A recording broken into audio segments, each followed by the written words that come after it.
días. ¿Cómo están? Bien, muy bien.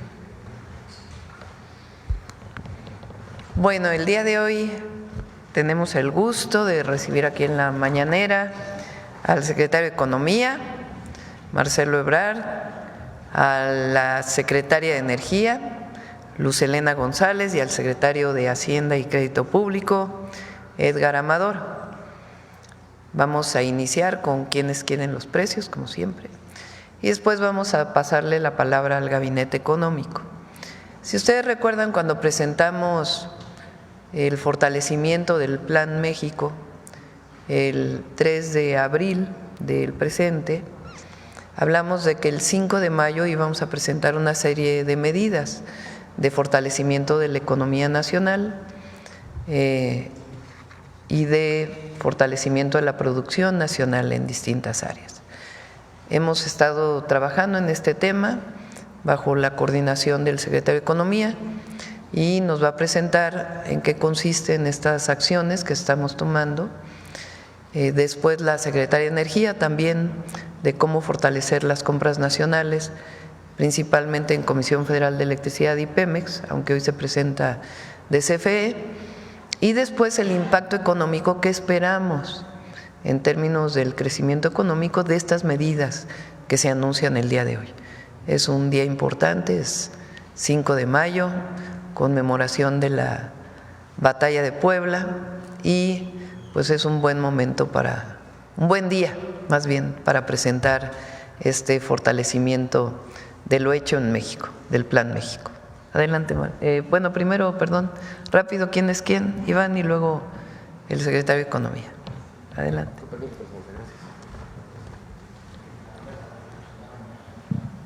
Con su permiso, Presidenta. Muy buenos días. ¿Quiénes quieren los precios? Como desde hace algunas semanas iniciamos con el seguimiento a la Estrategia Nacional para promover la estabilización del precio de la gasolina y continuamos con las buenas noticias, ya que ahora tenemos un 94% de las estaciones de servicio que están cumpliendo con este compromiso y tenemos un precio promedio que ha estado disminuyendo del 2 de marzo al 2 de abril 23.66 y ahora el 2 de mayo está en 23.62. Les recordamos que tenemos nuestro mapa virtual disponible para que puedan ver prácticamente en vivo el precio del litro de gasolina.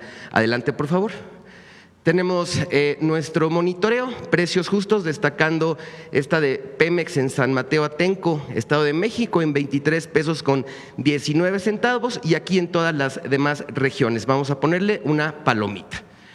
Precios caros, sigue habiendo estaciones de servicio que manejan precios caros.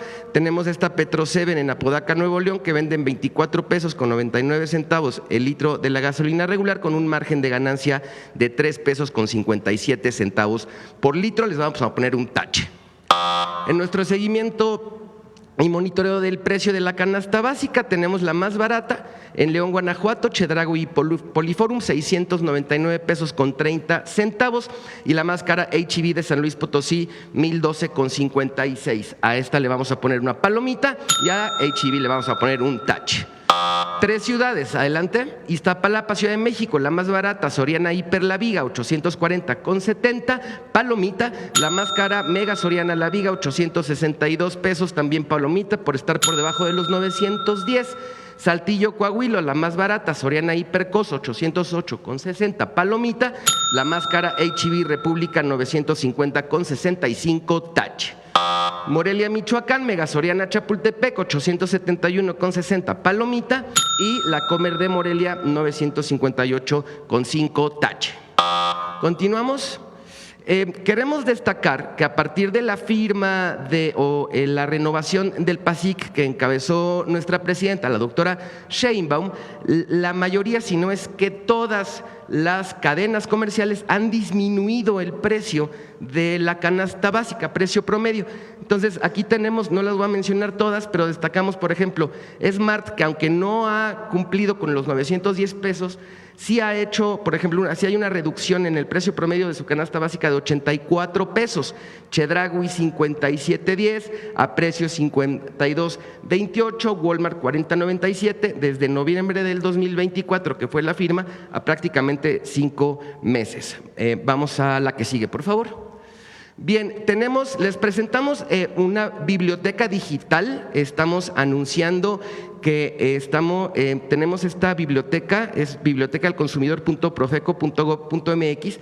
El equipo se hizo a la tarea de 577 revistas tenemos ya digitalizadas 32 ediciones de cómics, más de 30 libros editados, pero tenemos un motor de búsqueda. Si ustedes quieren encontrar algún estudio, alguna tecnología doméstica, algún platillo sabio, lo ponen en el buscador y les va a arrojar el histórico de todo lo que pueden hacer y consultar. Entonces es una herramienta muy importante que les queremos presentar. Adelante. Y ya salió la revista del consumidor de mayo de 2025 con estudios de calidad, Cuida tu dinero, Brújula de compra, Platillo sabio. Tenemos una sección nueva que se llama Consuminis, en donde explicamos para niñas y niños el etiquetado frontal. Es un artículo muy interesante, pueden descargar aquí la revista. Adelante. Finalizamos con los consejos Profeco de la semana. 1, no cargues gasolina donde se vuelan la barda con los precios. Hay 96% de estaciones de servicio que venden en menos de 24 pesos el litro de gasolina regular. 2, con el quienes quieren los precios puedes encontrar establecimientos que venden a precios justos, utilízalo. 3, consulta nuestra biblioteca digital, encontrarás información histórica para cuidar tu economía. 4, descarga la edición de mayo de nuestra revista del consumidor, hay artículos y consejos dedicados a las mamás. Nuestras redes sociales, el número del consumidor y la página de internet. Muchas gracias, presidente. Gracias, Iván. Marcelo.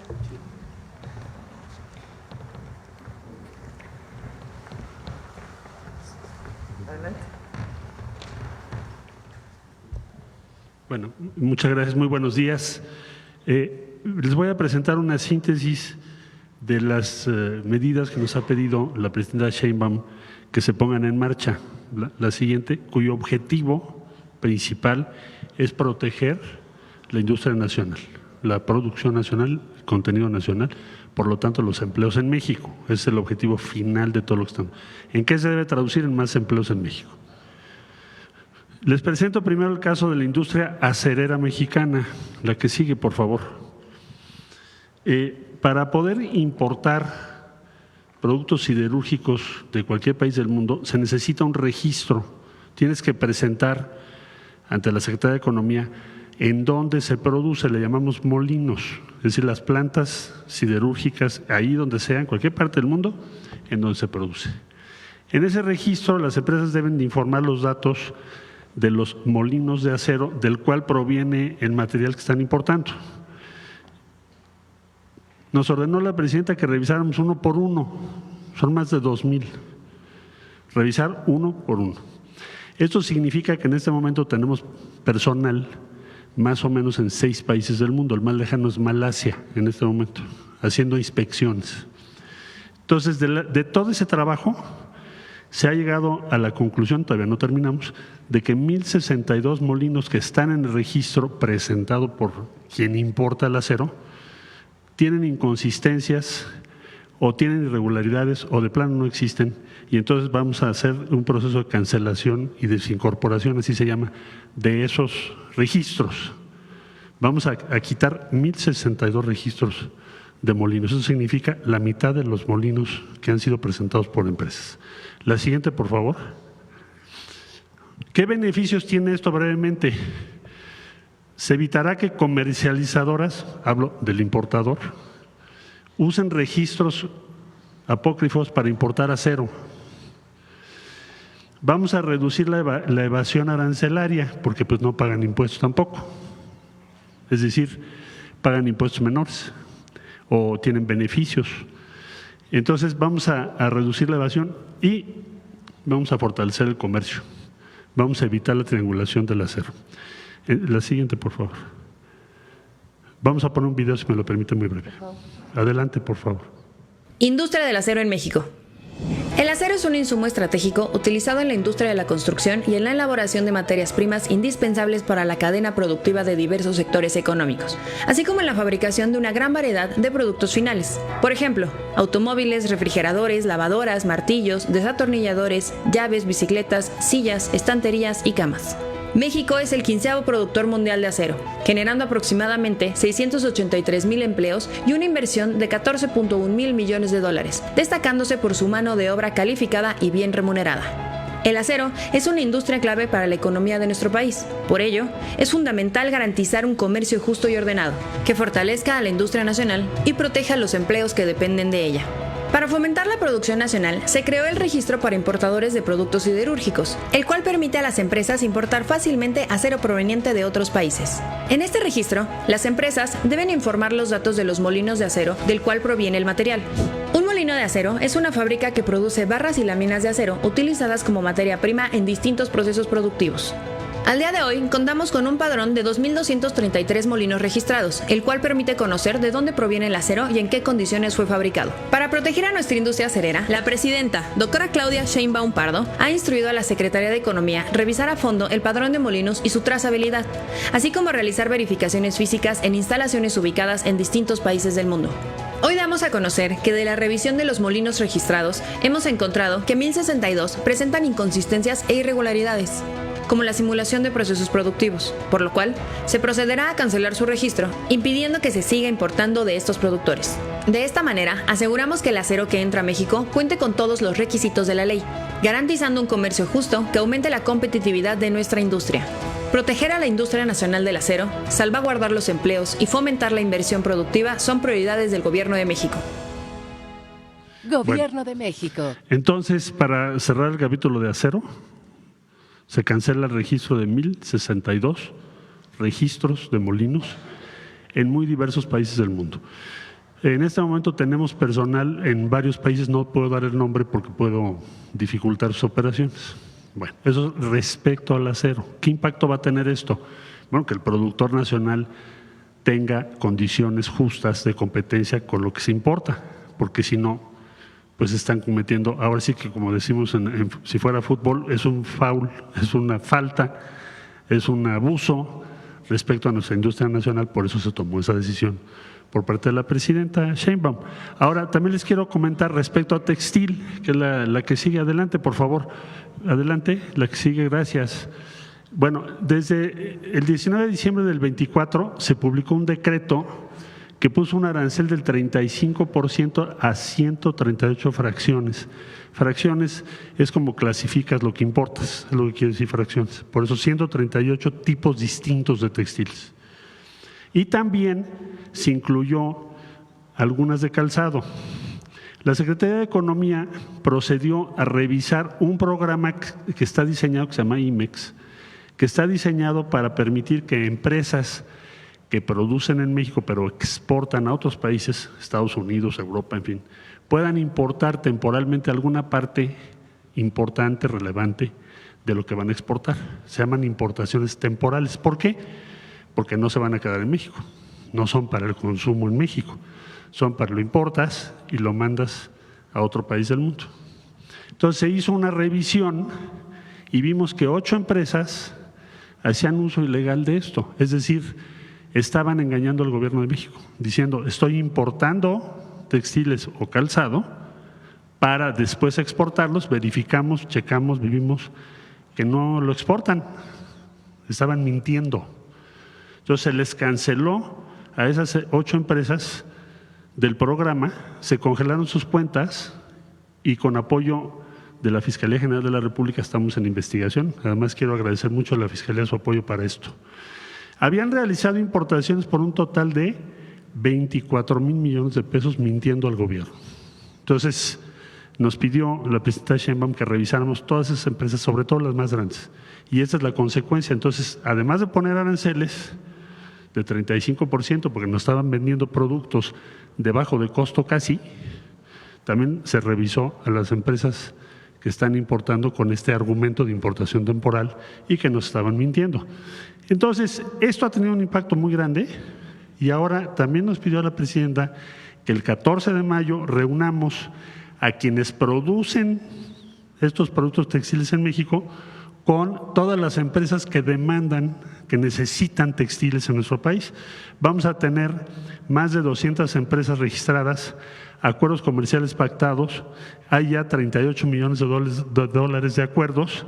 Entonces, no solo es poner aranceles, sino lo que nos ha pedido la presidenta, que se traduzca en empleos en México y que realmente podamos sustituir eso que estábamos importando. Adelante, por favor. Ahorita le explico por qué a la Fiscalía. Pues porque hay varios delitos federales. Pero bueno, beneficios para la industria Textil, pues promover condiciones justas de mercado, aumentar la producción y competitividad de la industria, crear más empleos, evitar el contrabando, privilegiar el comercio con mercados con los que México tiene tratados comerciales. Como resultado, desde que entró en vigor la medida, ha caído la importación de productos textiles que estaba creciendo año con año. La industria textil de México había perdido 80,000 empleos. La que sigue, por favor. Bueno, voy a poner un video ya, casi voy a… Siguiente video, por favor. Industria textil en México.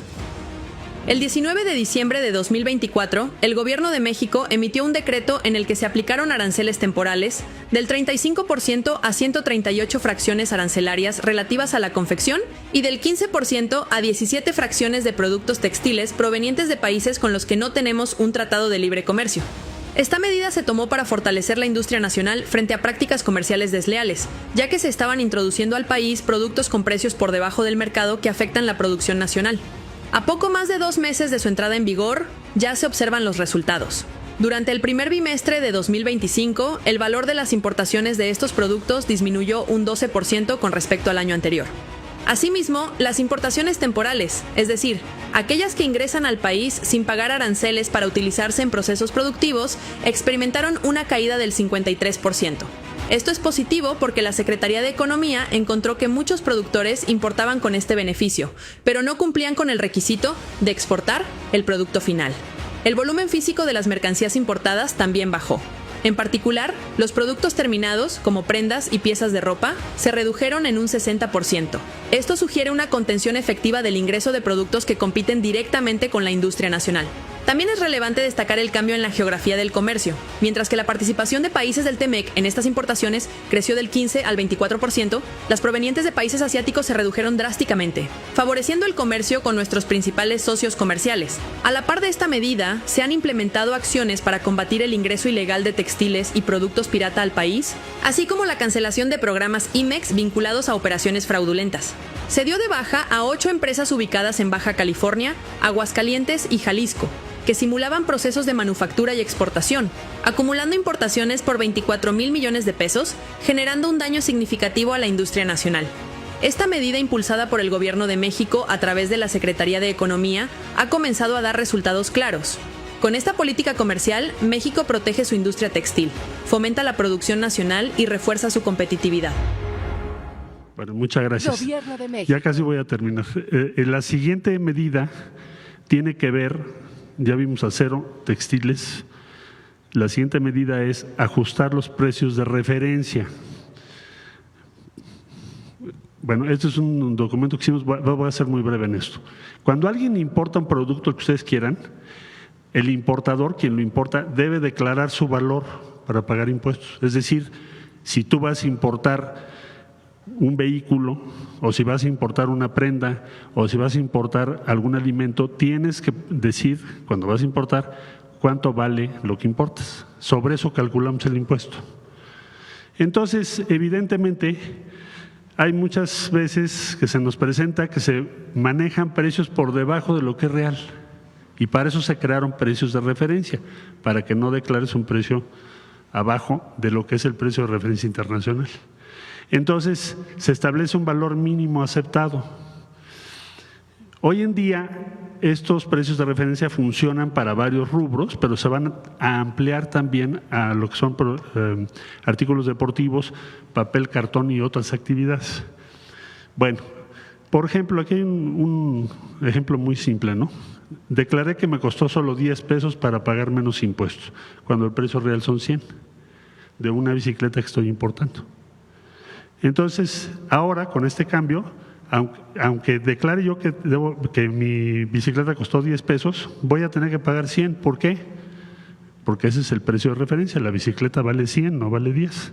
Esto es muy importante para la industria nacional, porque si no, con el precio de referencia, o mejor dicho, si no hay precios de referencia adecuados, puedo abusar y entonces importar cosas extraordinariamente baratas. Los precios de referencia se van a ajustar para evitar la evasión de impuestos y desde luego proteger a las empresas y al empleo en México. La que sigue, por favor. Estas son las fechas en las cuales se va a ajustar esto. Muebles y aparatos de alumbrado será el 12 de mayo, juguetes, juegos y guitarras será el 26 de mayo, artículos para recreo deporte el 16 de junio, como les decía, y papel y cartón el 16 de julio. Bueno, la que sigue ya vamos a terminar. Y luego está la campaña Hecho en México, la siguiente, por favor. Entonces, se ha preparado una campaña muy amplia en combinación con el sector privado, el Consejo Coordinador Empresarial. Se inicia en junio del 25 para apoyar lo que ha sido la iniciativa del Gobierno de México de rescatar, establecer y promover el orgullo de Hecho en México. Entonces, se va a sumar todo el sector privado mexicano y esto empieza en junio del 25, una vez que termine el proceso de elecciones para el Poder Judicial. Gracias, presidenta. Muchas gracias. Adelante, Luz. Muy buenos días a todas y todos. Con su permiso, presidenta. Dentro de los trabajos que estamos realizando también en el Gabinete de Desarrollo Económico, la Comisión Federal de Electricidad también va a contribuir con esta política que busca impulsar acciones para incrementar el contenido nacional. ¿Qué significa eso? Que los insumos y materiales que se utilizan en los proyectos se produzcan en México en una mayor medida. Estas acciones se van a realizar en el marco del Plan de Fortalecimiento y Expansión del Sistema Eléctrico Nacional, que presentamos en algunas mañaneras anteriores aquí en este lugar. Y vamos a aprovechar esta expansión que se va a hacer de todo el sistema eléctrico nacional para desarrollar y sobre todo apoyar a la industria eléctrica manufacturera en específico y otros sectores también ligados con la industria eléctrica.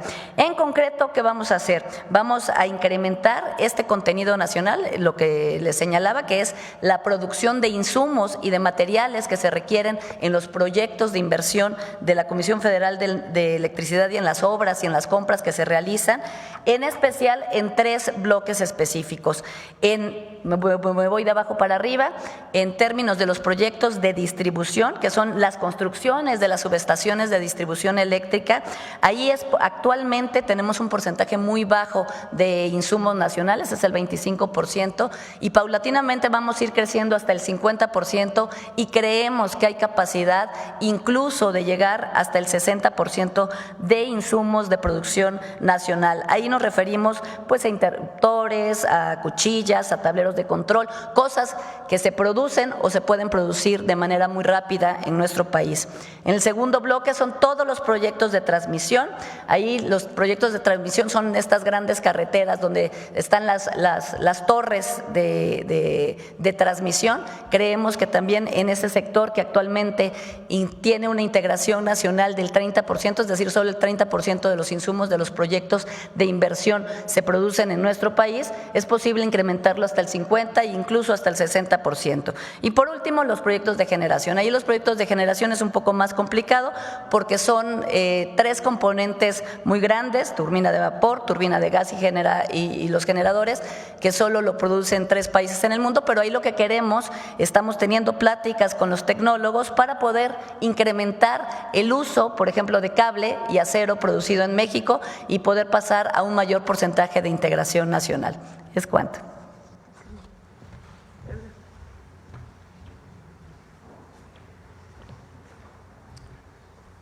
Permiso, presidenta. Buenos días. ¿Por qué es importante esta estrategia de la presidenta de aumentar el contenido nacional? Vamos a recordar cómo se calcula el Producto Interno Bruto. Y aquí la palabra importante es Producto Interno, es lo que se produce internamente. El Producto Interno Bruto tiene los siguientes componentes: consumo, inversión, gasto de gobierno, y luego tenemos las exportaciones y le restamos las importaciones. Las importaciones entran con signo negativo en el cálculo del Producto Interno Bruto, ¿no? Porque no forman parte de la producción interna. La estrategia que estamos presentando en este momento, impulsada y dirigida por la presidenta, lo que busca es incidir sobre las distintas variables del Producto Interno Bruto con el fin de aumentar el crecimiento. Lo que nos instruyeron fue hacer unos cálculos, son cálculos preliminares, estimaciones basadas en la estrategia de la Secretaría de Economía, en la estrategia de la Secretaría de Energía y cómo incidiría en la economía del país. Si logramos un incremento del 10% al menos en las compras gubernamentales representan cerca del 11% del Producto Interno Bruto, tomando todos los órdenes de gobierno. Si además logramos sustituir el 10% de las importaciones manufactureras, que es lo que ha presentado, la estrategia que ha presentado el secretario Ebrard, las manufacturas representan cerca del 20% del PIB en México. México es una de las potencias manufactureras del mundo. Para que tengan una idea, como porcentaje del PIB, en México representa 20%, en Europa es cerca del 15-14%.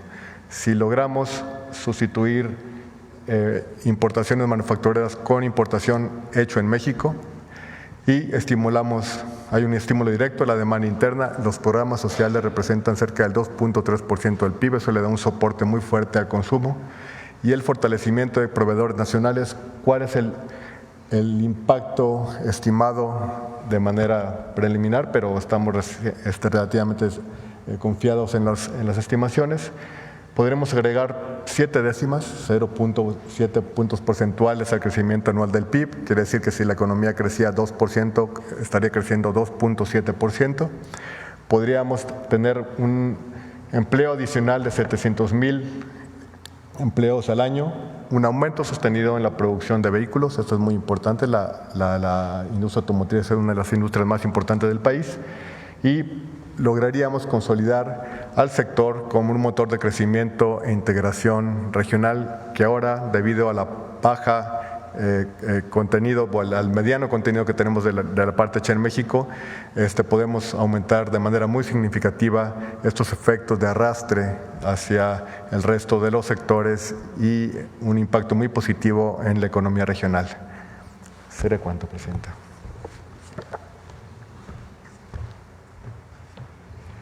Pues estos son los anuncios muy importantes el día de hoy y vamos a las preguntas. Gracias, Presidenta.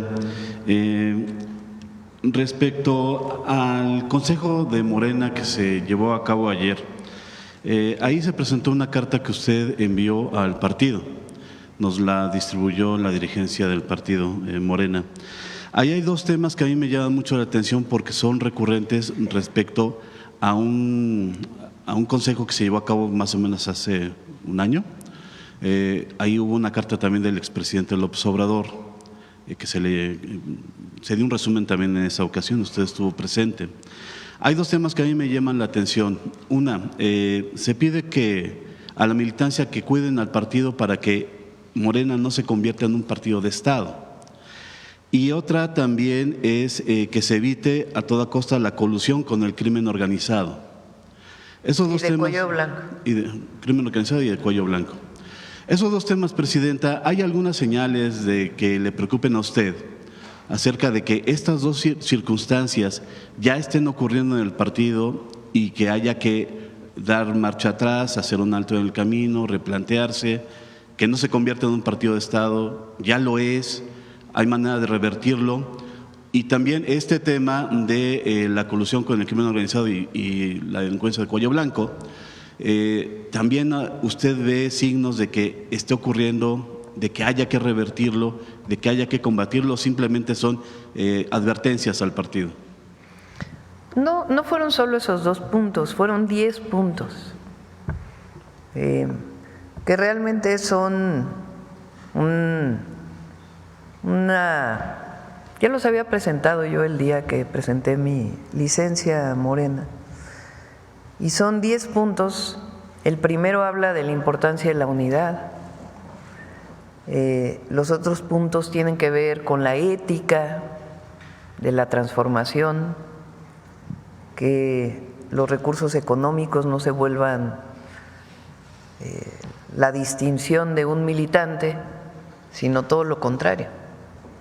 El poder es humildad y nosotros debemos comportarnos con rectitud siempre, con humildad, con honestidad, sin parafernalias vinculadas con el poder de antes. Todo eso está en los 10 puntos. Los otros 2 puntos tienen que ver pues con la historia de México y lo que fue el PRI durante tantos años en nuestro país. No hay nada que se parezca de Morena a aquello, porque el PRI era un partido corporativo, es decir, las organizaciones obreras, las organizaciones empresariales, campesinas, participaban como tales en el partido de Estado. En este caso no, Morena tiene una afiliación individual, pero de todas maneras es importante por la historia de México ponerlo en los puntos y decir, no caigamos en lo que fue una historia en nuestro país que no fue buena.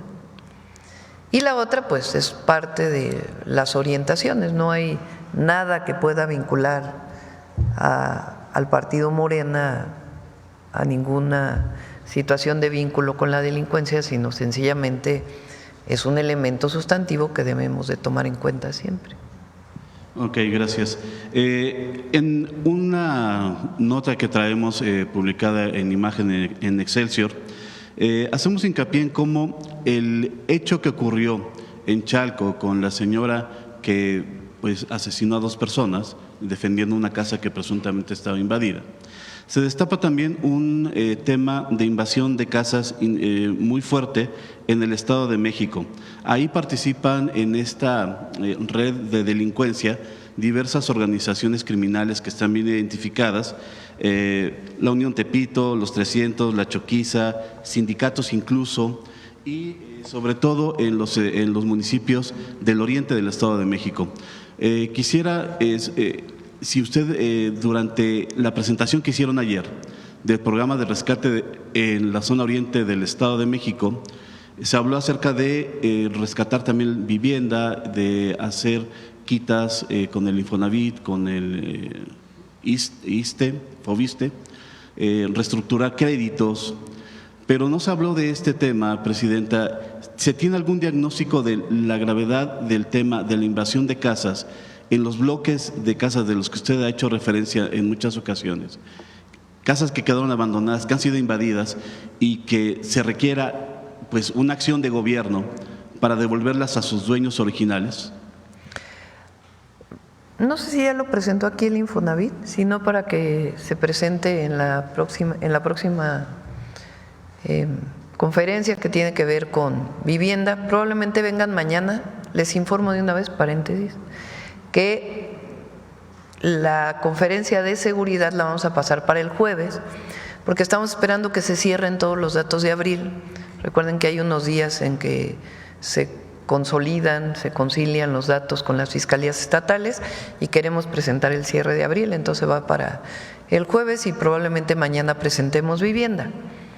Se estima que hay más de 600,000 viviendas abandonadas o ocupadas de manera irregular en el país, imagínense.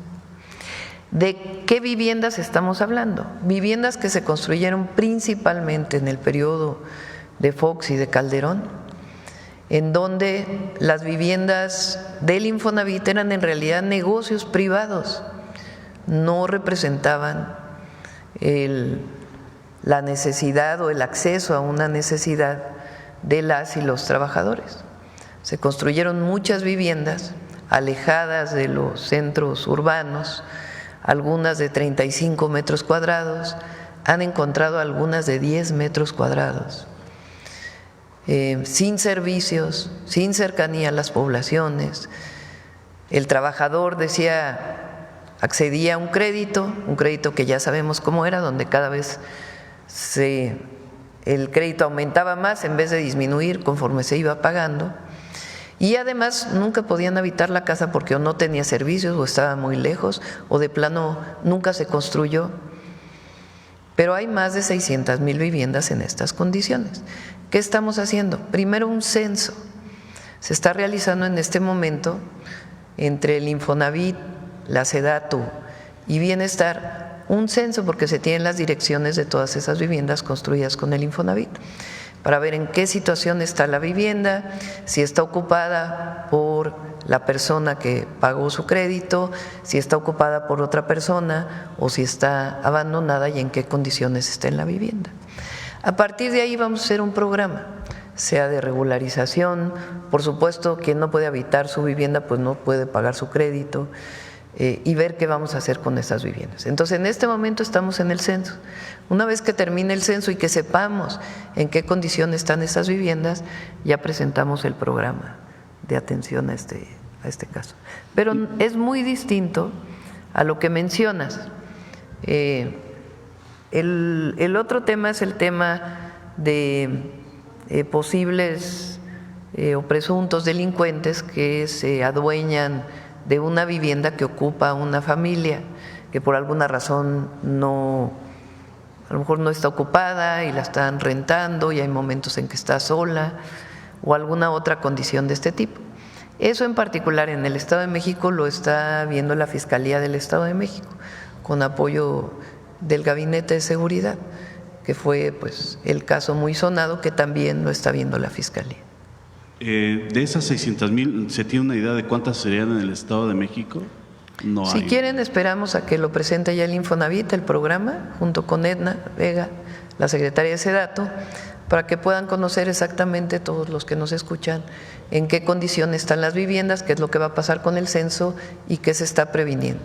Y más allá de conocer el número de las que están invadidas, ¿alguna acción de gobierno en contra de estos grupos de la delincuencia organizada que sí están invadiendo? Eso tiene que verse con las fiscalías, porque es distinto el caso de las 600,000 viviendas, porque no necesariamente es un delincuente que fue y ocupó una vivienda, sino una persona con necesidad de vivienda o una familia que lo ocupó. Aunque pueda ser un acto que no parece legal, es una condición distinta a una banda que se dedique a despojar de viviendas a las personas. Es distinto el fenómeno, más allá de si tiene un asunto penal o no. Entonces, en este momento, ustedes saben, desde el presidente López Obrador no se está desalojando, pero hay que atender el caso de las viviendas construidas por el Infonavit hace tiempo. El otro caso de despojo se atiende a través de las fiscalías. Muchas gracias. Y por último, Presidenta, la sección 22 de la Coordinadora Nacional de Trabajadores de la Educación mantiene su llamado a hacer un paro a partir del 15 de mayo, un paro nacional de todos sus agremiados. Aquí hemos visto que han venido representantes de la CENTE, también del sindicato, para dialogar con ustedes y evitar este paro. ¿En qué van estas pláticas? Hay diálogo con todos los maestros y maestras, tanto a través de el Sindicato Nacional de Trabajadores de la Educación, con la coordinadora. Hay diálogos estatales en donde está participando la Secretaría de Educación Pública para atender las demandas locales. Están los puntos que ofrecimos desde hace tiempo, que tienen que ver con el FOVISSSTE, el congelamiento de la jubilación y algunas otras acciones de apoyo a las maestras y los maestros. Entonces hay un diálogo permanente y va a seguir el diálogo. Con lo que ustedes han ofrecido, ¿no tendría sentido un paro nacional? Pues ya vamos a pedirle al secretario de Educación que venga. Lo importante es que hay diálogo, que hay comunicación y que hay coordinación. Y en la medida en que podamos cumplir las demandas justas de las y los maestros, lo vamos a hacer. A veces pues sobrepasa el presupuesto del gobierno y es difícil cumplir las demandas que solicitan. Pero nuestro apoyo a las maestras y los maestros, y vamos a buscar la mejor condición para ellos. Muchas gracias. Bueno, vamos a ver acá, Carlos. Buenos días a todas y todos. Carlos Navarro, de Heraldo Media Group. Presidenta, entonces, con esta estimación de 0.7 puntos porcentuales, ¿la meta mínima de crecimiento anual en México es de 2.7% en su administración? Estamos revisando con Secretaría de Hacienda. ¿Cuál fue el que presentaste de las previsiones? Entre 1.5 y 2, lo que se presentó para este año en la última actualización que se tuvo que presentar al Congreso, y se están haciendo permanentemente todas las evaluaciones. Lo importante es lo que hemos mencionado, que no es que nosotros estamos esperando a ver qué va a pasar en la economía de los Estados Unidos y estamos cruzados de brazos a ver qué va a pasar. No, hay un trabajo permanente de todo el gabinete y particularmente el Gabinete Económico para fortalecer la economía nacional y que no solamente haya crecimiento, porque el crecimiento del PIB es una variable. Para nosotros nos interesan las variables que tienen que ver con el bienestar de las y los mexicanos, que a veces no solo es el crecimiento, o a veces ni siquiera en el crecimiento se refleja, sino una mejor condición y calidad de vida de las y los mexicanos, y particularmente el crecimiento del empleo bien remunerado. Entonces, en eso estamos trabajando. Para eso es el Plan México. Entonces, el Plan México hoy se presenta lo que nos comprometimos y hay varios otros temas que están pendientes de presentar, como los polos del bienestar, por ejemplo, que ya los vamos a presentar pronto, y otros más. Y estas medidas, es importante, también han sido dialogadas, consensadas con los distintos sectores productivos del país. Entonces, para poner una cifra, el mínimo sería 2.2% anual. No quisiera yo poner una cifra, lo importante es que no tiene que ver con estas visiones negativas, pesimistas de organismos financieros internacionales que han dado para México, porque estamos trabajando permanentemente, repito, no solo para el crecimiento, sino principalmente para el bienestar. Gracias. También preguntarle en otro tema, el presidente de Estados Unidos, Donald Trump, hace unas nuevas declaraciones, palabras más, palabras menos, dice que usted tiene miedo de los cárteles del crimen organizado. ¿Qué responderle a estos comentarios, presidenta? Mire, yo no quisiera que… Hay muy buena comunicación con el presidente Trump. En 3 meses y poquito de su gobierno, pues hemos tenido, no sé, más de 5 llamadas. Y es buena la comunicación, a veces no estamos de acuerdo, pero se dice en la llamada de teléfono y ha habido respeto. Entonces, yo no quisiera que la comunicación entre el presidente Trump y su servidora, entre Estados Unidos y México, fuera a través de los medios y declaraciones a los medios. Es una comunicación fluida, buena, en donde tenemos muchísimos acuerdos y otros que no hay acuerdo, pero que estamos dialogando permanentemente, que es algo normal y natural. Entonces, no quisiera yo que ahora viene una declaración mía y sale en el periódico y ahora otro reportero le pregunta al presidente Trump y ¿para qué generar un desencuentro? Entonces, lo que yo dije el sábado es que en efecto en alguna llamada, más que como un amago, como lo presentó el Wall Street Journal, el presidente Trump dijo, queremos ayudar a México y para ayudar a México pues queremos mandarles, entre otras, tropas o si es que lo necesitan. Y yo le dije, no, presidente Trump, eso no, podemos colaborar en muchas otras cosas dentro del marco de nuestra soberanía y de la territorialidad que a cada uno de nosotros nos corresponde. Les pongo un ejemplo. Recientemente, hace 3 días salió que el presidente Trump dijo mano dura a el tráfico de armas de Estados Unidos a México. Eso no se había oído nunca de un presidente de los Estados Unidos. Y es importante para México que se detenga el tráfico de armas, así como nosotros estamos trabajando muy fuerte para disminuir, detener el tráfico de fentanilo de México hacia los Estados Unidos y de otras drogas. Entonces, hay muy buena relación también entre el Comando Norte, la Secretaría de Marina, la Secretaría de la Defensa. Hay muy buena relación entre el secretario Ebrard y el secretario de Comercio de los Estados Unidos, entre el secretario de Hacienda y el secretario del Tesoro. Entonces, no vale la pena, y no es un asunto, ustedes saben que nosotros aquí estamos con una estrategia de seguridad que van a ver el jueves, tiene muy buenos resultados. Entonces, evidentemente, pues cada quien tiene su manera de comunicar, pues no quisiera que se volviera esto un debate a través de los medios de comunicación con el gobierno de los Estados Unidos. Tenemos nuestra comunicación, hay muchísimos acuerdos y sigue habiendo esa buena comunicación, y cuando hay desacuerdos, pues también se hacen a través de los medios oficiales y de la comunicación personal. Entonces, mejor lo dejamos ahí para que no haya ahí un tema de un debate a través de los medios. Así como México ha estado cumpliendo con la serie de acuerdos que se han planteado en estas llamadas, ¿Estados Unidos está cumpliendo con los acuerdos que ustedes les plantearon, Presidenta? Sí, y hay muchas otras cosas que estamos todavía revisando. México ha tenido, dentro de todo el esquema de aranceles que ha decidido el presidente Trump al mundo entero, México está en una condición mejor que muchísimo, bueno, yo diría que la gran mayoría de los países del mundo. Y eso es gracias a la comunicación que tenemos. Tenemos buena comunicación en otros temas, como en migración, como en seguridad. Entonces vamos a mantener esa buena relación y sobre todo esta relación de respeto que se ha dado entre el gobierno de Estados Unidos y el gobierno de México. En otro tema, Presidenta, estamos a menos de un mes de la elección al Poder Judicial.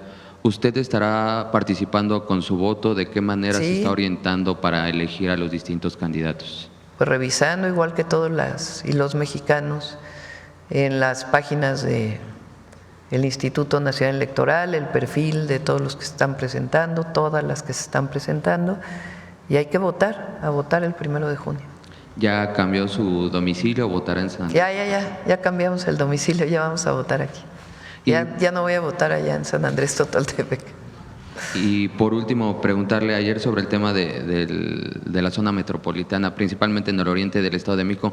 ¿Cuándo los mexiquenses del oriente podrán palpar estas mejoras en calidad de vida, Presidenta? Poco a poco se va a ir notando. Iniciamos con este programa de mejoramiento de vivienda.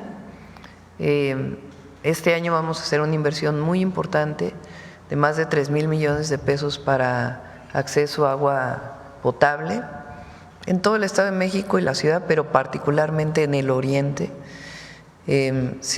Por decirles algo, en el tiempo que llevamos, se han rehabilitado prácticamente todos los pozos de Ecatepec que estaban cerrados.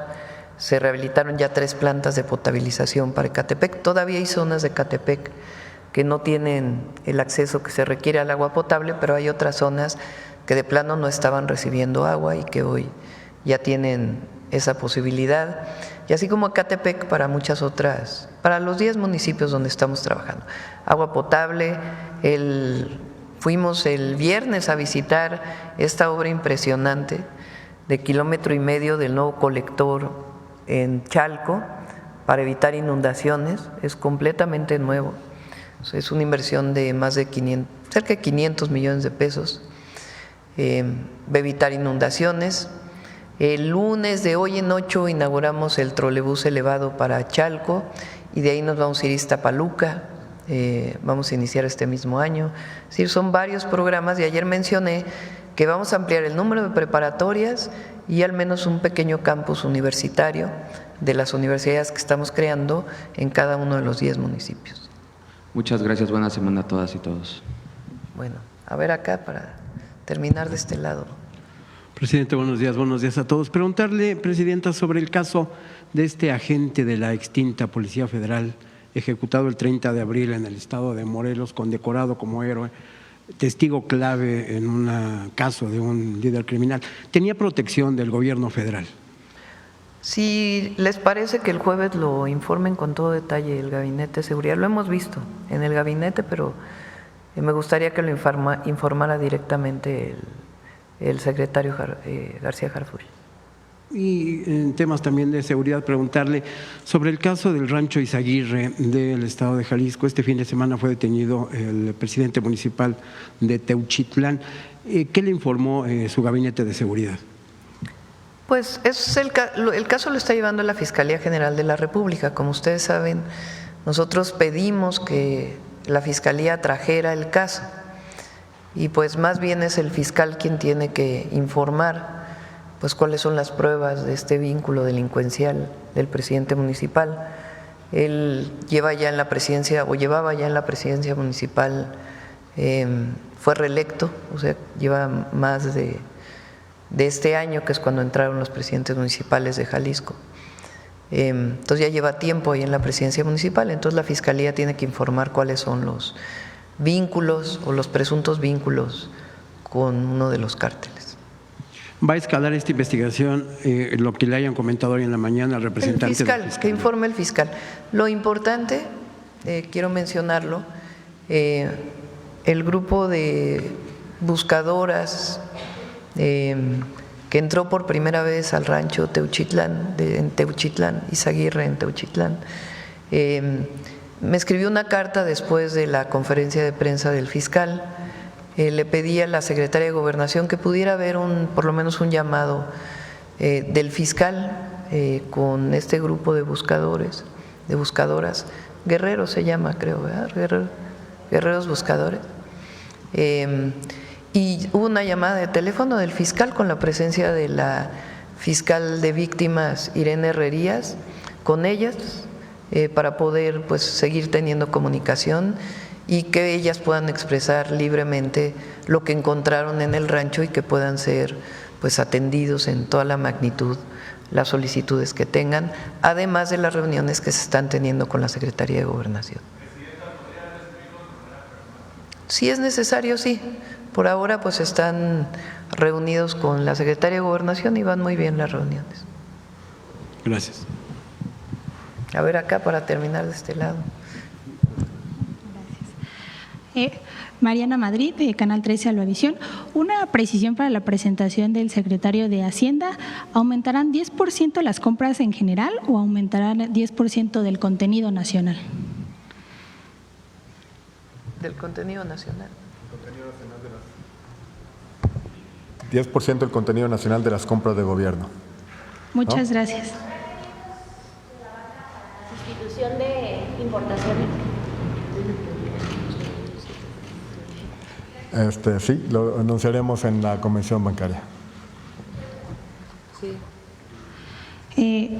¿Hay expectativa de los especialistas de que haya una contracción de la economía en el segundo semestre y de que incluso se alcance una inflación del 3.8%? ¿Ustedes tendrían también estas estimaciones o cuáles serían sus cifras? ¿Quieren? A ver, Edgar y luego Marcelo. Con su permiso, Presidenta. No, nuestro escenario base es de un crecimiento positivo de la economía, medido en términos del PIB. Como mencionaba la Presidenta, hay otros indicadores de bienestar también que son muy importantes. Estamos en niveles mínimos de desempleo. La medición actual surge a partir de la consolidación de las encuestas en el 2005. El último reporte de desempleo estamos en 2.2%. La masa salarial está en máximos históricos. Hay un crecimiento muy sólido de los datos del empleo, sobre todo del empleo formal. Entonces, si nos atenemos incluso a la variable más, tradicional, que es el crecimiento del PIB, nuestro escenario base sigue siendo de crecimiento positivo en el trimestre y en el año, basado en lo que mencionábamos. Hay una base de crecimiento muy sólida y esta estrategia lo que busca justamente es aumentar el gasto interno y la inversión. Bueno, brevemente te diría que siempre hay que tomar con reserva las expectativas por el margen de error que ha habido, que es enorme. Pero más en esta ocasión porque tenemos todavía muchos elementos por verse. O sea, en qué va a terminar toda esta reorganización del orden comercial y qué efectos va a tener, cuánto va a durar. Hay algunos elementos que todavía no tenemos la respuesta completa. Pero también creo que hay otro elemento sustantivo en donde diferimos, porque no están midiendo el efecto que va a haber a partir del segundo semestre en relocalización de cadenas productivas. O sea, solo estás contabilizando elementos negativos, pero no estás viendo algunas cosas que están empezando a suceder. Entonces, yo diría que tomáramos con mucha reserva muchas de esas previsiones que están viendo, por esas razones que te acabo de comentar. ¿Cuál es nuestra previsión? Lo que acaba de decir el secretario de Hacienda. ¿Y en qué se fundamenta? En los datos consistentes que tenemos verificados y en la confirmación de flujos de inversión y movimientos de líneas de producción que estamos constatando en nuestro territorio. Gracias. Y, Presidenta, ¿ya tendrá su gobierno conocimiento de en qué se gastará el remanente del Banco de México? Estamos trabajando en eso. Hay una parte por ley que tiene que irse a pago de la deuda. Entonces, Edgar Normalmente tenemos reunión los lunes, ahora nos vamos a ir corriendo a Puebla. Entonces, tenemos reunión esta semana para ver el cálculo exactamente de cuál es el monto que se va a destinar a inversión y de ahí pues ya informaremos en qué se va a destinar. Muchas gracias. Ahora sí de este lado, a ver acá. Gracias, Presidenta. Yusbel Carolina, de Código Libre. Siguiendo con el tema de economía, ahora el presidente Donald Trump dice que aplicará un impuesto del 100% a las películas hechas en el extranjero, alegando que la industria cinematográfica estadounidense está muriendo. ¿Cuál es su opinión y qué apoyos habrá que incrementar el gobierno mexicano para apoyar esta industria? Bueno, ahora subió un poco en este año el apoyo de descuento por impuesto para cine nacional. ¿Cuánto fue, Edgar? No sé, no lo recuerdo en este momento. Sí, se los damos si quieren mañana exactamente en cuánto aumentó. Pedimos si quieren que venga Claudia a platicar lo que está haciendo IMCINE y todo el trabajo que está haciendo también en Estudios Churubusco, y es un trabajo muy importante y de apoyo a la industria cinematográfica. Y vamos a seguir conforme avance el sexenio también apoyando más. Ahora, la manera de producir ahora en el sistema o en la industria cinematográfica pues es muy variado. Ya no es exactamente como antes, que todo se producía dentro de un estudio, que todo se producía en Hollywood, y ahora pues se ha globalizado muchísimo esa industria, incluso con las plataformas digitales. Ya no todo se presenta en las salas de cine, sino a través de las plataformas digitales, pues se difunde muchísimo la producción cinematográfica. Entonces habría que ver pues este tema de los aranceles que impulsa el presidente Trump, pues cómo en algo tan global como una plataforma digital podría implementarse, ¿no? Es más complejo. ¿Esta convención del 8 y 9 de mayo usted va a asistir a la convención bancaria? Sí, vamos el jueves.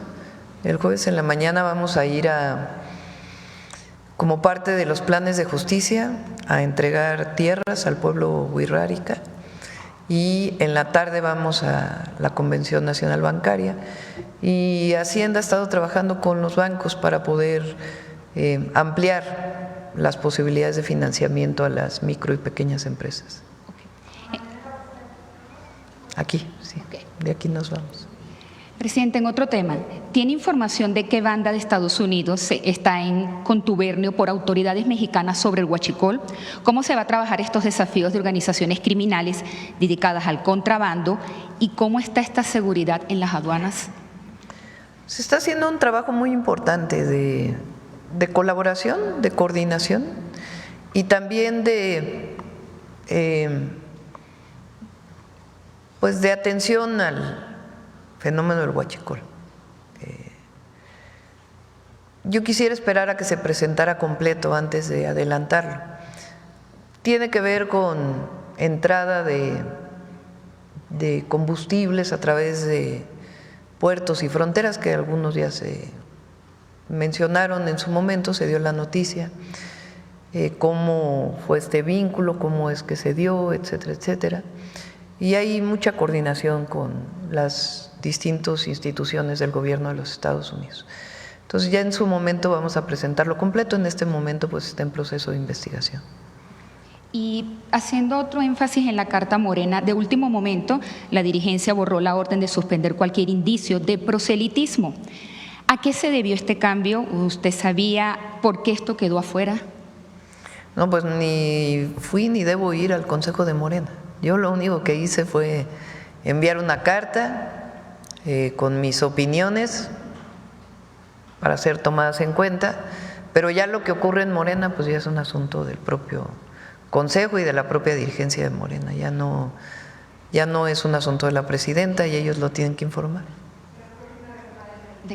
De que se haya quedado fuera ya última hora. No, ya no me corresponde opinar en eso.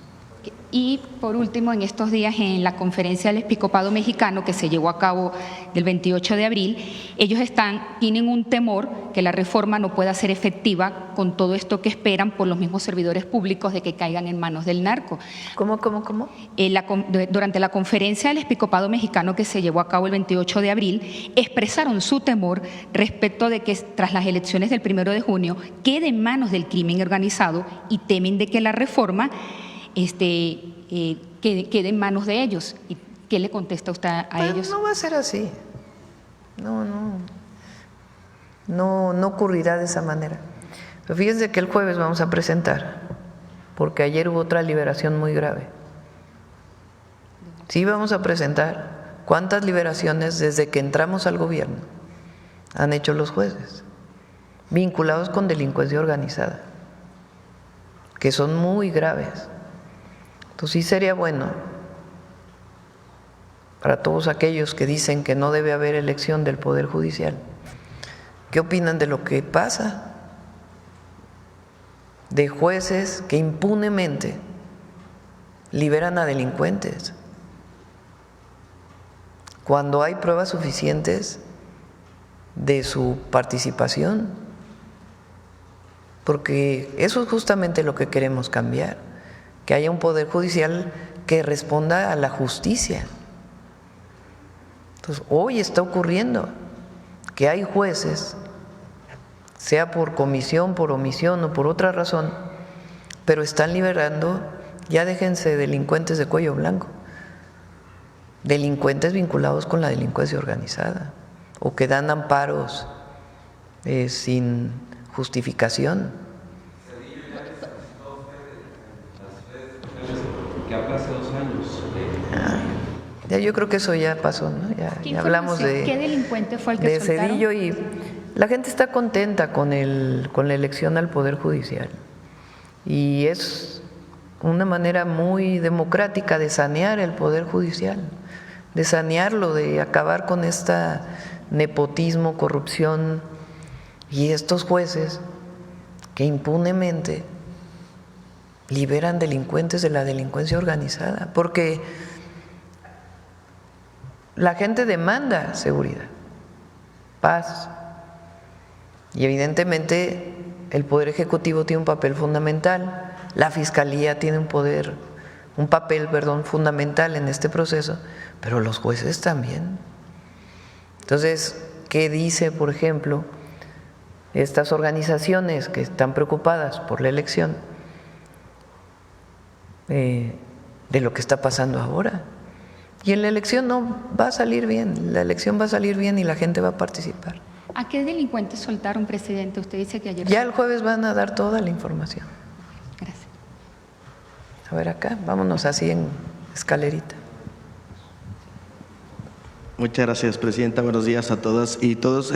Quisiera preguntar o conocer su opinión, presidenta, sobre el anuncio de la Oficina de Naciones Unidas para los Refugiados, que dijo pues que va a estar cerrando o estaría cerrando al menos 4 oficinas en México. ¿Eso tendría algún impacto en la atención a los migrantes en nuestro país, sobre todo en la zona del sur?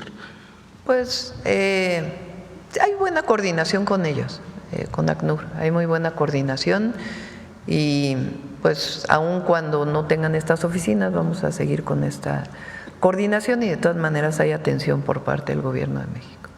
¿Se tiene el dato de cuántos son los migrantes que hoy están o que permanecen en México? Se los damos si quieren mañana, a ver si mañana va la información. Vamos a dar la información, si gustan, de los repatriados desde la entrada del presidente Trump, de qué nacionalidad, bueno, repatriados son mexicanos obviamente, y otras nacionalidades que han llegado a México, y también de cuántos estimamos que permanecen en nuestro país y en dónde. Muchas gracias, presidenta. En otro tema quisiera preguntarle sobre, digamos, si ya se tienen detalles de cómo será el proceso para entregar el agua a los Estados Unidos en el marco de este acuerdo y, pues, digamos, de lo que se anunció hace algunos días, de dónde van a salir o de dónde se tomará el agua para entregársela a los Estados Unidos. A ver, primero, porque dicen que por temor a aranceles estamos entregando, nada que ver. Es parte del acuerdo de 1944. Estados Unidos entrega agua por el Colorado y nosotros entregamos por el Bravo. En los últimos años, debido a la sequía, México había disminuido las entregas, producto de la sequía. Entonces, lo que hubo fue un trabajo muy bueno, porque fue un trabajo técnico, en donde el gobierno de los Estados Unidos y el gobierno de México, a través de la instancia que es SILA, con los técnicos de Comisión Nacional del Agua, con la coordinación con los gobiernos estatales, y de su lado, de igual forma, se sentaron a ver cuánta agua está disponible, cuánto se puede entregar ahora que no afecte a México, cuándo nos tenemos que volver a reunir para ver, de acuerdo a la temporada de lluvias, cuánta agua adicional se puede entregar después de la temporada. Entonces, a partir de ahí, de ese trabajo muy técnico, pues se definieron cuáles son las entregas que se tienen que dar y en dónde. Entonces, fue un acuerdo vinculado con el Tratado de 1944. Entonces, y ya los detalles fueron publicados en un comunicado por parte de Relaciones Exteriores y también por parte del gobierno de los Estados Unidos. En este caso se involucró también la Secretaría de Agricultura, del gobierno de los Estados Unidos y el secretario Verdeguer. Y fue un trabajo muy técnico, la verdad, bien elaborado, y que no pone en riesgo, pues, obviamente, las entregas al consumo humano y también las medidas que se van a tomar en caso de que no haya suficiente agua para todos los agricultores de apoyo. Y aprovechando, no por la entrega, sino por la propia sequía. Claro. Muchas gracias. Aprovechando este tema que sí que tiene que ver también con el tema de la sequía, que es lo que ha estimado, pronosticado con agua, ¿cuáles serían las acciones que se estarían tomando desde su gobierno para garantizar? Hay un trabajo muy importante que se está haciendo de uso eficiente del agua, de tecnificación de riego agrícola. Eso nos va a ayudar mucho para poder utilizar el agua que hoy es para riego, para consumo humano, y al mismo tiempo aumentar la productividad del campo, porque cuando hay tecnificación del riego, pues hay aumento en la productividad. Entonces, eso es parte de lo que estamos trabajando. Obviamente no va a quedar este año, estamos hablando de un programa de 2, 3 años que ayude a todos los agricultores. Y en particular, pues para cada estado se están haciendo algunas medidas, para Sonora, para Chihuahua y para Coahuila principalmente, y algo para Sinaloa. Muchas gracias. Presidenta, quisiera aprovechar solamente, si puede comentarnos el secretario de Economía en este tema que explicaba sobre los textil, la participación de la Fiscalía. Él decía que hay algunos delitos, ¿verdad? Si nos podía hacer la precisión, por favor. Muchas gracias. Bueno, brevemente diría lo siguiente. Mira, todo este trabajo es un trabajo en equipo con diferentes instituciones, cada quien en su rol.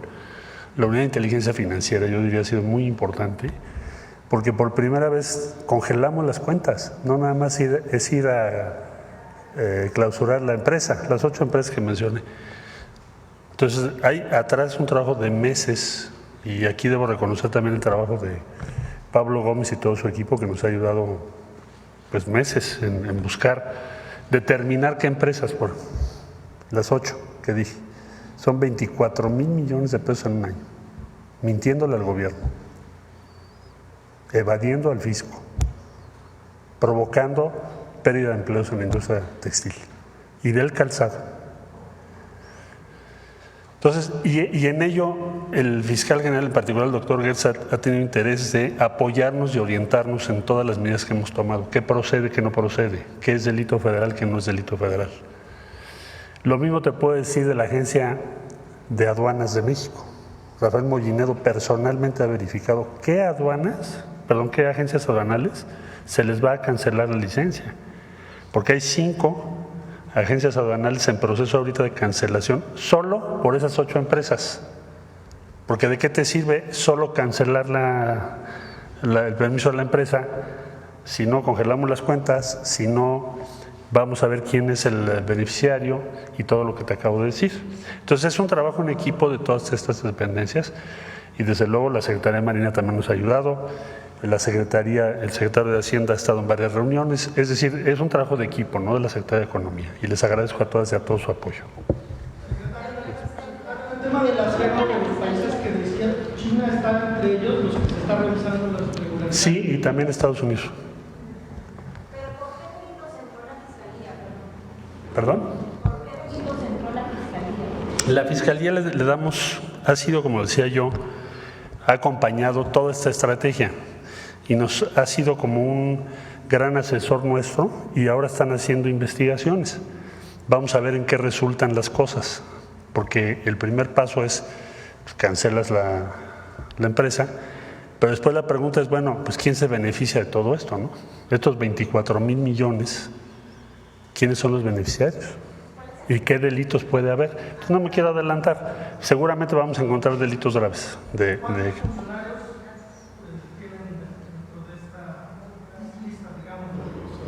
No, el equipo que nos está ayudando es Unidad de Inteligencia Financiera de la Secretaría de Hacienda y Crédito Público, es la Fiscalía General de la República en su área de competencia, los gobiernos de los estados, Baja California nos ha estado apoyando, Jalisco, Aguascalientes, varias entidades federales. Usted mencionaba que son 8 empresas, pero también deben de haber... Son 8 empresas a las que les cancelamos, 5 son empresas que importan temporalmente, mintiendo, textiles y 3 calzado. En ambas condiciones, nunca exportaron eso, estaban engañando al gobierno. Entonces, ya se tomó la acción, pero va a haber una consecuencia. Entre otras, cancelar a las agencias aduanales. Son 5. Ahorita están en proceso de cancelación. Y congelar las cuentas de quienes participan. ¿Por qué la Fiscalía? Pues la Fiscalía que nos está diciendo, bueno, vamos trabajando juntos desde ahora para que cuando identifiquemos todos los delitos que hubiese, primero determinar si son federales o locales. Y segundo, acompañar el Ministerio Público a todo lo que hagamos para que tengamos éxito. Entonces, eso es a lo que me refiero.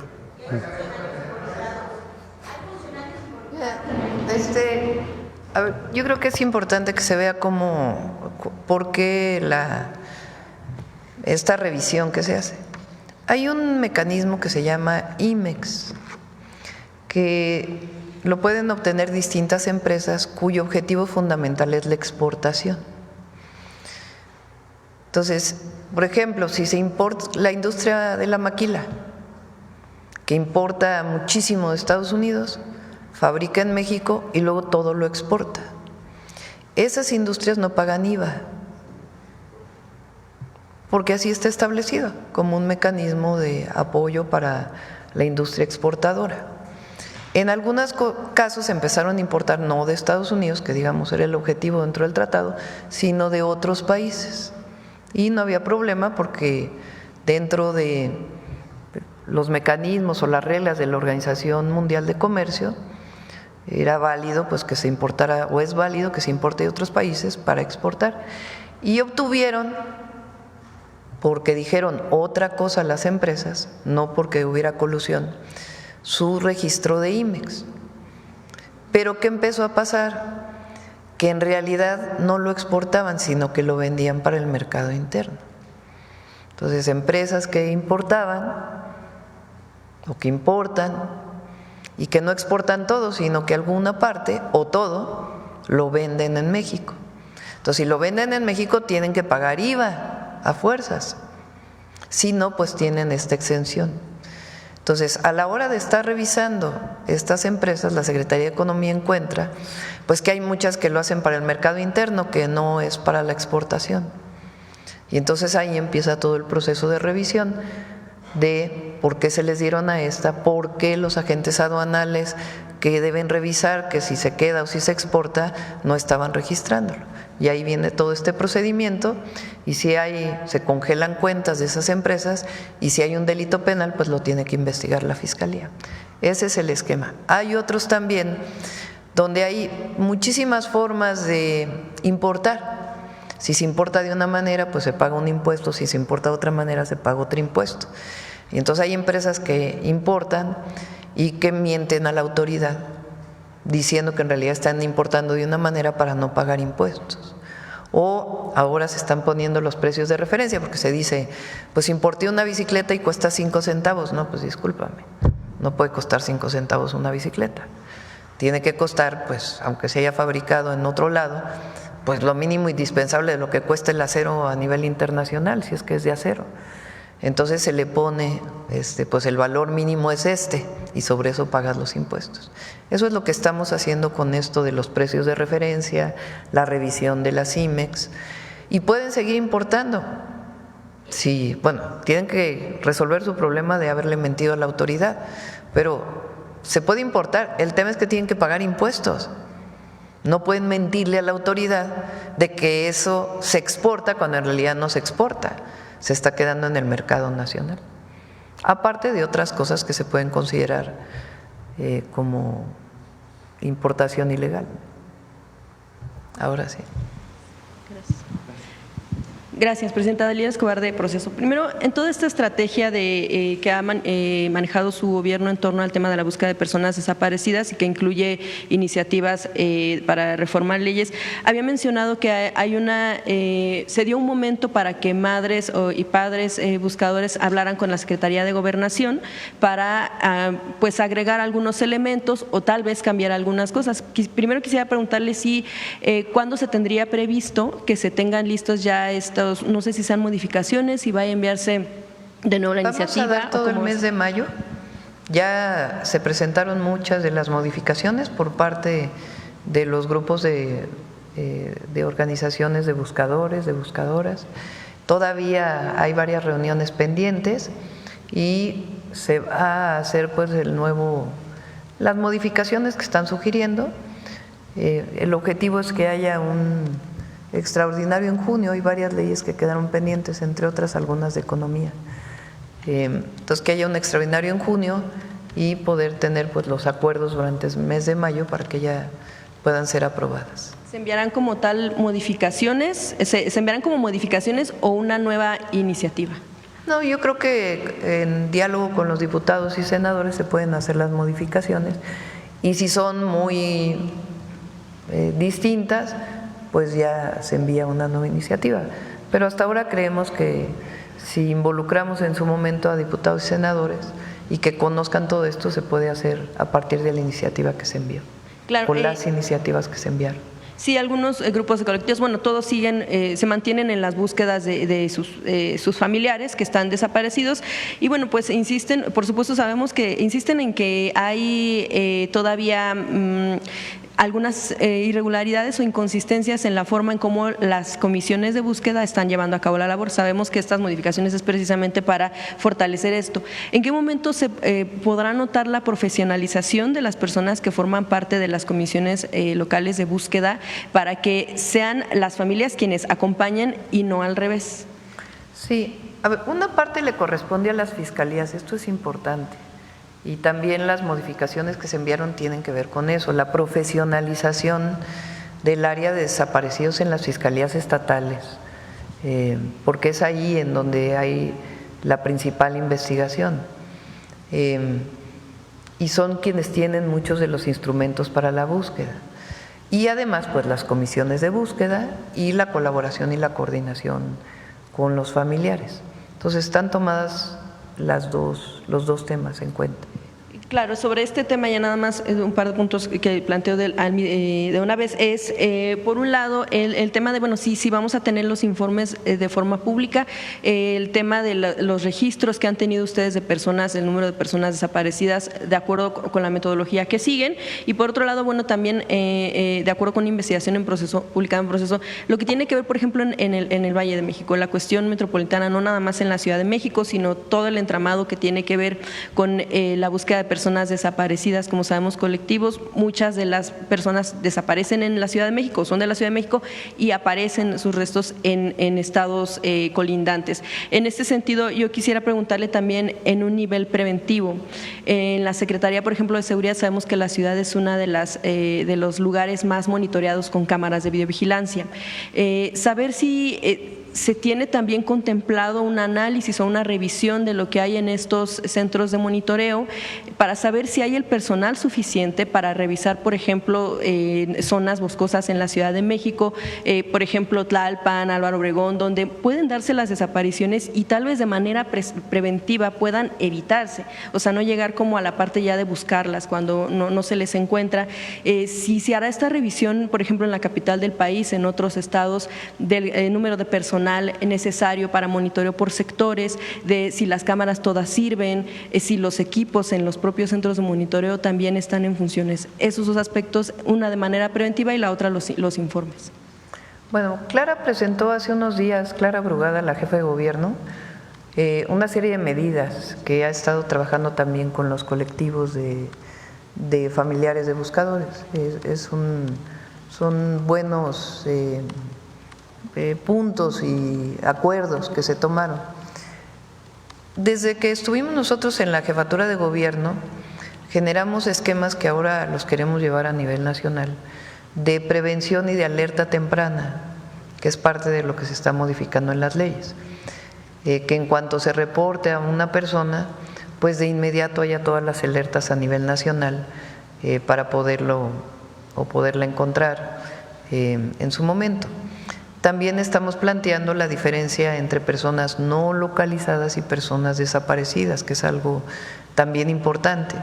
Entonces, todo esto está planteado en las iniciativas que enviamos y ahora revisión de los colectivos para que se puedan mejorar.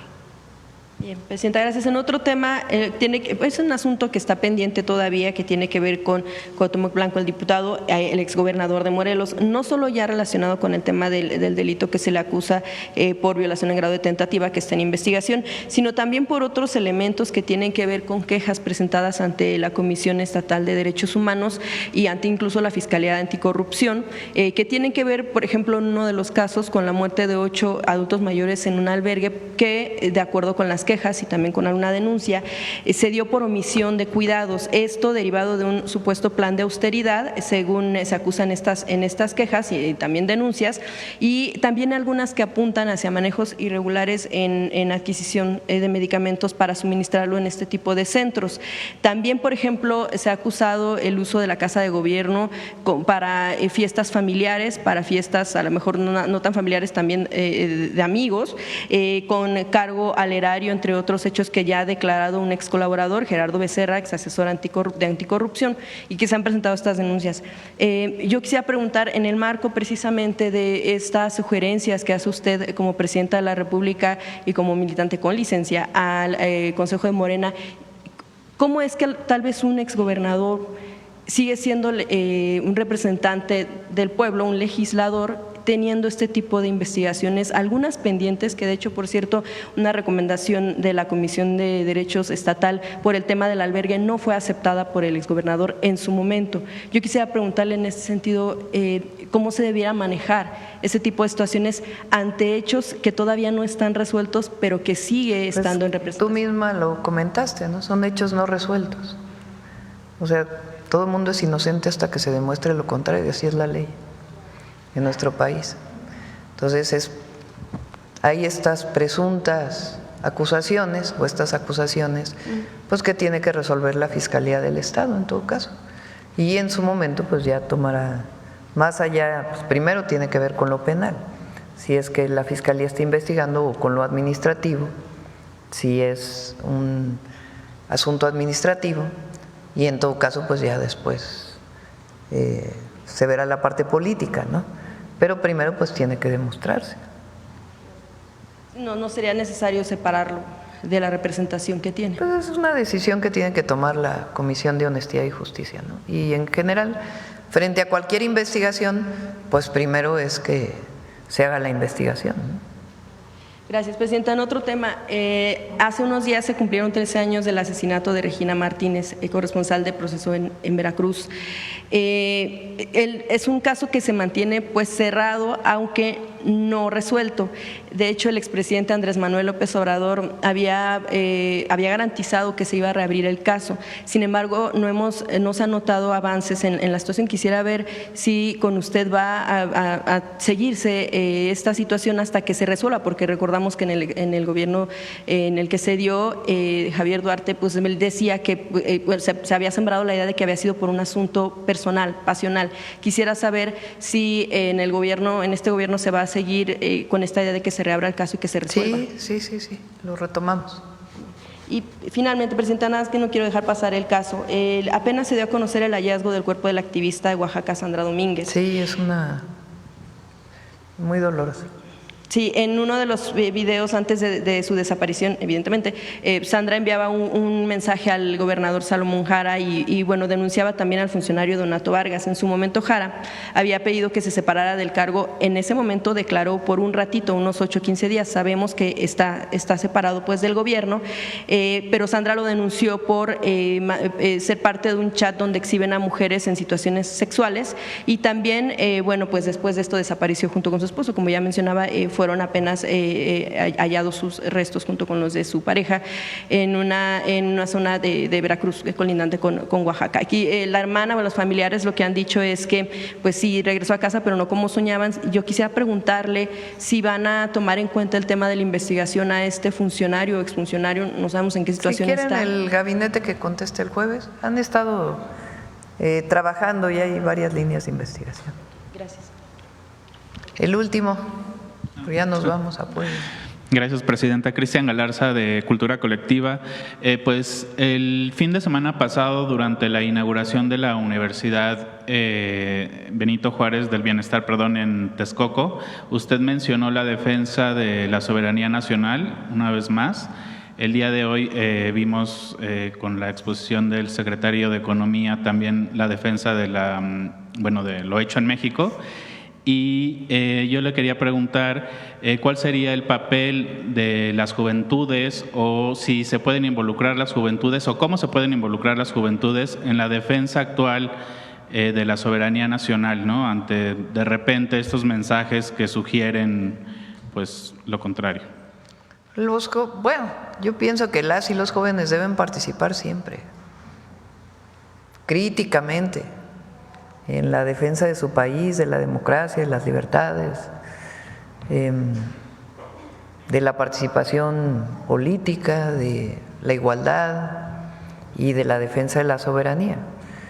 No hay riesgo realmente, pero siempre hay que defenderlo, más un 5 de mayo.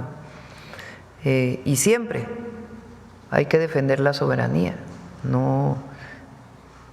México le ha costado mucho su independencia y ha habido periodos en la historia reciente donde se ha abierto más la posibilidad de participación. Lo he mencionado, el propio hecho de el triunfo de Fox en el 2000, que menciona la Bastida en su libro como un tema de injerencismo, o la presencia de agentes de agencias de Estados Unidos en la época de Calderón participando directamente en acciones, fuera de la ley, por cierto, porque había ejecuciones extrajudiciales, no detenciones. Eso marcó la guerra contra el narco y por eso la violencia que se generó, entre otras razones. Entonces, nosotros colaboración, coordinación sin subordinación. Y la mejor manera es conocer la historia de México, las virtudes del general Zaragoza y lo que representa el 5 de mayo en la historia. Aunque después vino la intervención francesa, pero tardaron un año más después de la batalla del 5 de mayo para poder entrar a la Ciudad de México y tuvieron que traer 5 veces las tropas que estaban en México, Napoleón. Entonces hay que conocer la historia para no olvidar esos momentos y saber siempre defender a la patria en cualquier momento. Igual, durante ese evento pues nos enteramos o se nos informó de las carreras que van a estar, digamos, en este nuevo plantel. que es Medicina Integral y Salud Comunitaria, así como Ingeniería Civil e Ingeniería Electromecánica. Nos gustaría saber cuál es, digamos, la trascendencia de estas profesiones, en la transformación que usted está continuando. Fíjense que la Universidad del Bienestar Benito Juárez o las Universidades del Bienestar Benito Juárez tienen un esquema muy participativo para definir las carreras que va a haber en cada lugar. Lo trabajan con la población, preguntan cuáles son las carreras que están vinculadas con su territorio y además qué quieren los jóvenes en el lugar. Y a partir de ahí se define la orientación de las carreras. Hay distintas carreras en las más de 200 universidades del Bienestar Benito Juárez.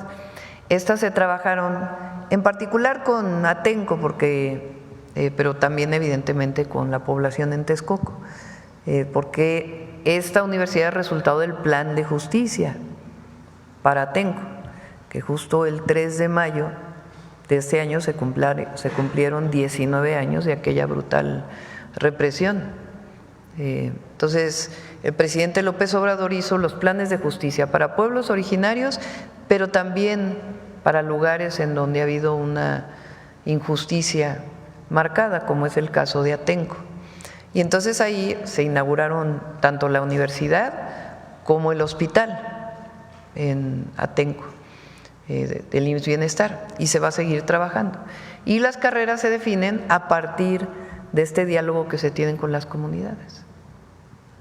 En otro tema, y regresando un poquito al tema de la carta que envió a la militancia de Morena, hay un punto en el que menciona el turismo político.